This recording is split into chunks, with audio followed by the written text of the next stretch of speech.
Welcome back, my friends. We just left off where Job's friends, his three friends, have been mourning with him for 7 days and 7 nights. That was the customary time to mourn. Now we're going to see Job begin to speak.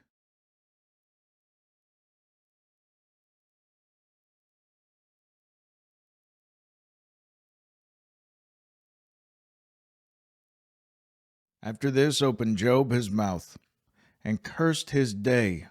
He refused to curse God, but he curses his own day of birth. And Job spake and said, Let the day perish wherein I was born, and the night in which it was said, There was a man-child conceived. My friends, if you're one of the many in whom just skip over this dialogue between Job and his friends, you are missing a world of knowledge and wisdom and information and lessons that can be easily drawn out of what is being said right here. I was one of these in whom I didn't give much weight to these conversations. I just thought, well, his friends come and then they're just bashing him even more, and this is just worse and worse until finally God intervenes.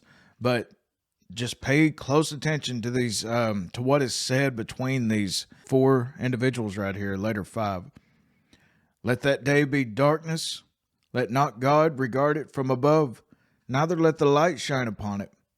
Let darkness and the shadow of death stain it. Let a cloud dwell upon it. Let the blackness of the day terrify it. I'm talking about his birthday. As for that night, let darkness seize upon it. Let it not be joined unto the days of the year. Let it not come into the number of the months. Now you must understand, and I'm certain that all of you parents can relate, Job wants to die. I mean, it's just devastating.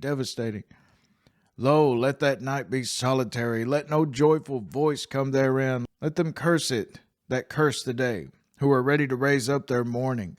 Let the stars of the twilight thereof be dark. Let it look for light, but have none. Neither let it see the dawning of the day, because it shut not up the doors of my mother's womb, nor hid sorrow from mine eyes. Why died I not from the womb? Why did I not give up the ghost when I came out of the belly? Why did the knees prevent me? Or why did the breast that I should suck? As we see Job, once again, he's wishing that he was miscarried. Job asks, why did he not die from the womb? His eye turning to the next possibility and chance of escaping sorrow.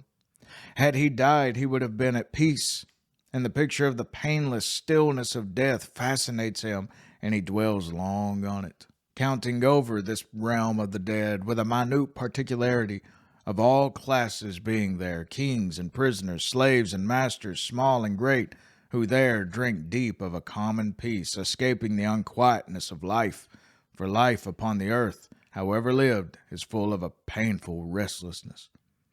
The thought of this stillness of death brings a certain calm to the sufferer's mind, and all of you in whom have experienced trauma similar to Job's can probably deeply relate. For now should I have lain still and been quiet, I should have slept. Then had I been at rest with kings and counselors of the earth, which built desolate places for themselves, or with princes that had gold, who filled their houses with silver. Or as a hidden, untimely birth I had not been, as infants which never saw light.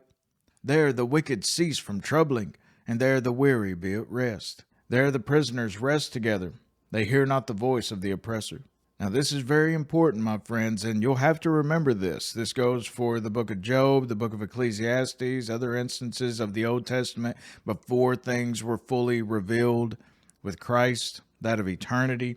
Job is not dwelling on the future eternal state of man, and all the commentators agreed on this. Job does not here take into consideration their eternal state after death, of which he speaks hereafter, but only their freedom from worldly troubles, which is the sole matter of his present discourse. The small and the great are there, and the servant is free from his master. Wherefore is light given to him that is in misery, and life unto the bitter in soul, which long for death, but it cometh not, and dig for it more than for hid treasures, which rejoice exceedingly, and are glad when they can find the grave. Why is light given to a man whose way is hid, and whom God hath hedged in? Why give him light if you're just going to give him a bitter end, is what he's saying. For my sighing cometh before I eat, and my roarings are poured out like the waters. It has probably been some months since his children have died, and this recent disease is just overwhelming. And the reason why I'm mentioning that is because he would have become very accustomed, probably after all these days, to sighing before he even ate breakfast, if he ate at all. Roarings are poured out like water. For the thing which I greatly feared is come upon me, and that which I was afraid of is come unto me. I was not in safety, neither had I rest, neither was I quiet, yet trouble came. And what Job is meaning is that he had always had in remembrance the uncertainty and instability of earthly things. And yet he had not been overtaken up to this point in his life. He had not been overtaken by a calamity that mocked his carefulness and exceeded his apprehensions like this. This has far exceeded that in which he ever dreamed that God would allow to happen. Chapter 4. Then Eliphaz the Temanite answered and said, now the first and probably the oldest of his friends begin to come against what he's saying. They believe that this is wrong. They show up with a predetermined mindset. They believe that Job has had some secret hidden sin that he's been keeping from the world, but that God himself has seen and is now punishing him greatly for. And no doubt they knew about Job's children and how they partied, and that probably didn't help with Job's reputation either. So we don't really know exactly what they're thinking, but they're thinking that Job has secrets. Then Eliphaz spoke up, if we essay to commune with thee, wilt thou be grieved? But who can withhold himself from speaking? Behold, thou hast instructed many, and thou hast strengthened the weak hands. It appears from Job 29 that Job was held in great honor and reverence by all, and Eliphaz regarded him with awe, such as would have constrained him to be silent. Eliphaz would have kept silent, but after hearing Job's words, he just can't hold back. But he is so convinced that Job is wrong and deserves reproof that he cannot refrain from speaking.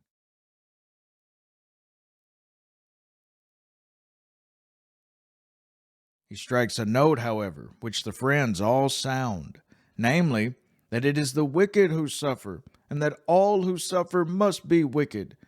This, in a variety of forms, is the sum and substance of what they all have to say throughout. And my friends, walk with me throughout these next few chapters while they're speaking, and oh my goodness, I was just shocked at the amount of lessons to learn. Thy words have upholden him that was falling, and thou hast strengthened the feeble knees. But now it is come upon thee, and thou faintest. It toucheth thee, and thou art troubled. Is not this thy fear, thy confidence, thy hope, and the uprightness of thy ways? Remember, I pray thee, whoever perished being innocent, or where were the righteous cut off? Even as I have seen, they that plow iniquity and sow wickedness reap the same. Job, you're wicked. By the blast of God they perish, and by the breath of his nostrils are they consumed. The claims of Eliphaz attest to the antiquity of the book of Job. This really does. This shows us how old this was, because this was a very ancient way of thinking. And still people believe this throughout the whole world, that if you're bad, you'll suffer, and if you're good, you'll prosper. That is not the way it works, as we all know. We today have many books detailing the painful lives and early deaths of the children of God. But at the time of Job, there must not have been many recorded examples outside of Abel to firmly set the minds of men straight concerning this matter. King Solomon, he realized this and later wrote in Ecclesiastes 7, all things have I seen in the days of my vanity. His useless life, vanity, empty. There is a just man that perisheth in his righteousness, and there is a wicked man that prolongeth his life in his wickedness. So this dialogue continues. The roaring of the lion and the voice of the fierce lion and the teeth of the young lions are broken at the sound of God. The old lion perisheth for lack of prey, and the stout lion's whelps are scattered abroad. Now a thing was secretly brought to me, and mine ear received a little thereof. Eliphaz is saying he's a prophet. In thoughts from the visions of the night, when deep sleep falleth on men, Fear came upon me, and trembling, which made all my bones to shake. Then a spirit passed before my face. The hair of my flesh stood up. It stood still, but I could not discern the form thereof. An image was before mine eyes. There was silence.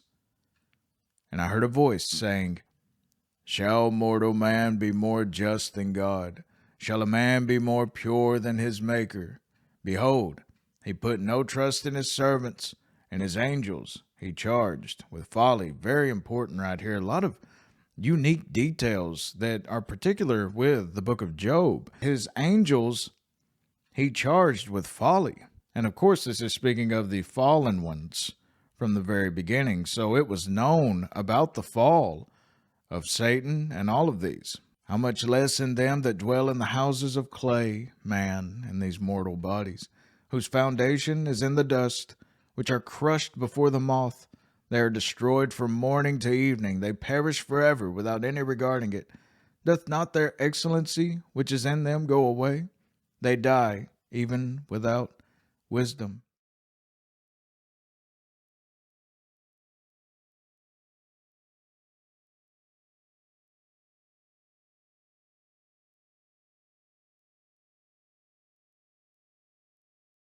And one of the basic points that Eliphaz is getting across is it to be supposed that the ways of God can be rightly criticized and condemned by man? Can you really accuse God of doing wrong in any instance? Surely not. For then man must be more filled with the spirit of justice than the Almighty, in whom is the spirit of justice. If our thoughts are not as God's thoughts, it must be our thoughts are the ones in the wrong. This is the burden upon which the friends of Job are forever harping on throughout this. It is perfectly orthodox, but at the same time perfectly inadequate to deal with the necessities of Job's case. Chapter 5. Call now, if there be any that will answer thee, Job. And to which of the saints wilt thou turn? For wrath killeth the foolish man, and envy slayeth the silly one. I have seen the foolish taking root, but suddenly I cursed his habitation. His children are far from safety, and they are crushed in the gate, neither is there any to deliver them. Whose harvest the hungry eateth up, and taketh it even out of the thorns, and the robber swalloweth up their substance. Although affliction cometh not forth of the dust, neither doth trouble spring out of the ground. And once again, this is one of these very lovely poetic, and there is much wisdom in what all of these men say. But notice this, very lovely. Although affliction cometh not forth out of the dust, neither doth trouble spring out of the ground. Meaning this, that affliction and trouble are not chance products of spontaneous growth. They only spring up when men have prepared the ground for them and planted in it an evil seed.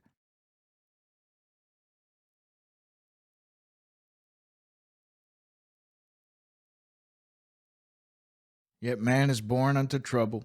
As the sparks fly upward, talking about just as naturally as fire rises up, so is man naturally born to experience trouble. Very lovely poetry right here. I mean, I was just taken aback. I was like, oh, this is deep. I would seek unto God, and unto God would I commit my cause, which doeth great things and unsearchable, marvelous things without number, who giveth rain upon the earth and sendeth waters upon the fields, to set up on high those that be low, that those which mourn may be exalted to safety, brought up to safety. He disappointeth the devices of the crafty, so that their hands cannot perform their enterprise. This is a very good lesson from Eliphaz. Let's not look so dire upon what he's saying in this instance. Thus Eliphaz gives Job another example of God's great and wonderful works to comfort and encourage Job to seek unto God, forasmuch as he could easily raise him from the depth of this distress, however great, as he was wont to raise others in like condition. He taketh the wise in their own craftiness, and the counsel of the froward is carried headlong. They meet with darkness in the daytime, and grope in the noonday as in the night. They're blinded, and also distraught from all the calamities that come upon them. There's much truth in what these men say. But he saveth the poor from the sword, from their mouth, and from the hand of the mighty. St. Paul quotes the former half of the verse that the Lord taketh the wise in their own craftiness, as we just read. St. Paul quotes that in the New Testament in his warning to the Corinthians in chapter 3, 1 Corinthians 3. The wisdom of this world is foolishness with God, he says, for it is written, He taketh the wise in their own craftiness. And we're seeing him how he quotes Eliphaz. Isn't that something? So we should not look upon Job's friends as being entirely wrong. And what is meant, even by Paul, whenever he quotes this, he taketh the wise in their own craftiness. Men are, as Shakespeare says, hoist with their own petard, meaning they fall into their own nets together. So the poor hath hope, and iniquity stoppeth her mouth. Behold, happy is the man whom God correcteth. Therefore despise not thou the chastening of the Almighty. And he's telling Job, you're being chastened because of your secret sins. For he maketh sore and bindeth up. He woundeth, and his hands make whole. He shall deliver thee in 6 troubles, yea, in 7 there shall no evil touch thee.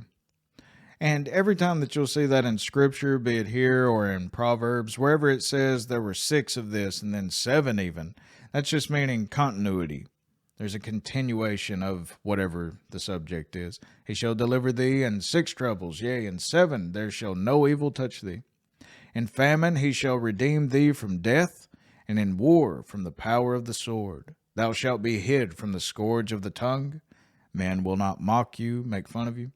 Neither shalt thou be afraid of destruction when it cometh. At destruction and famine thou shalt laugh. Neither shalt thou be afraid of the beasts of the earth, for thou shalt be in league with the stones of the field. And the beasts of the field shall be at peace with thee, meaning that God will set all the earth to your favor. Very lovely. And thou shalt know that thy tabernacle shalt be in peace, and thou shalt visit thy habitation, and shalt not sin. Thou shalt know also that thy seed shall be great, and thine offspring as the grass of the earth. Thou shalt come to thy grave in a full age, like as a shock of corn cometh in his season. Lo, this, we have searched it, so it is. Hear it, and know thou it is for thy good. I really love this, a great point to leave off on. Thou shalt come to thy grave in a full age. It is a great blessing to live to a full age, and not to have the number of our years cut short. Much more to be willing to die, to come cheerfully to the grave, and to die seasonably, in the best time, when our souls are just ripe for God. Just a very short while ago, I was sitting with one of my loved ones, and they just had a tragic spell come upon them, very tragic affliction happened to them. They were in the hospital, and they were being told that, well, you could have, this could be cancer, this could be something very whatever, something very hard for most people to take.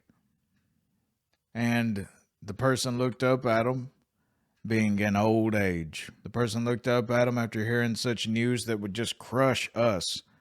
Just looked up and said, well, if it is, it is. Just let it, And that hasn't left me. Then that goes to show that you just get tired. You just get worn out by life. Now, while you're in your youth or younger days, even your body agrees with your spirit that it wants to live. It wants to go on. But I believe that it's a great blessing of God, from God himself, that those in whom live old ages, that they're ready to go by then.